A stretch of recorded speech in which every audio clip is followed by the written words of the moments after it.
I'll talk a little bit later about why an Ivy League school is not necessarily the best place for every student, not even the best place for every exceptional student.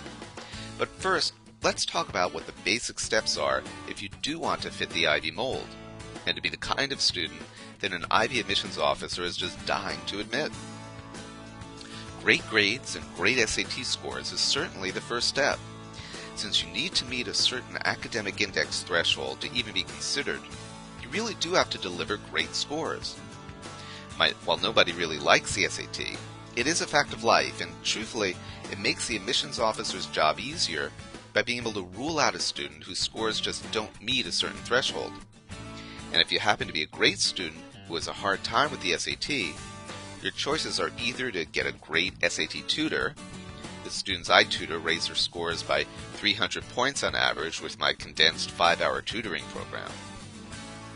Or you may want to consider one of the competitive schools that don't require the SAT, like Mount Holyoke, Sarah Lawrence, Bard, or Bennington. But let's say you had pretty good SAT scores, then maybe I tutor you and now you have great SAT scores. What's next? Moving to South Dakota wouldn't be a bad idea. Now, I don't mean that entirely tongue-in-cheek, because remember when I said that Ivy League schools like to have regional diversity? They really do like to have students from all 50 states if possible. Which means that if you live in a state like New York, which contains New York City, chock full of smart, ambitious, highly competitive students, you'll actually have a tougher time getting in than if you were living in South Dakota or Wyoming or Alaska.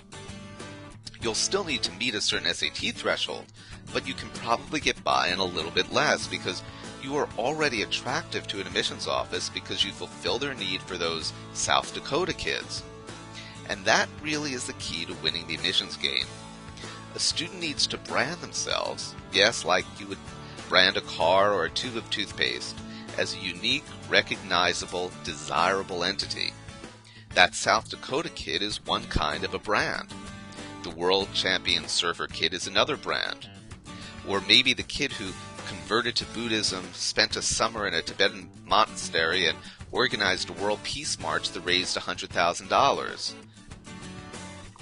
Creating a brand means a student needs to be at the center of their own unforgettable story. And that story should be positively irresistible. That's the way you get an admissions officer to scream, "Yes, I've got to have this student in our class." Figuring out how best to brand a student is a complex task, and I do it for the students I work with personally. When I brand a student, I'm combining everything I know about what admissions officers want with the same techniques I've used for 30 years as an entrepreneur. Given that 95% of the students I work with get accepted to their first choice school, I like to think I'm pretty good at it. But in the next video, I'll give you the basics of how it's done.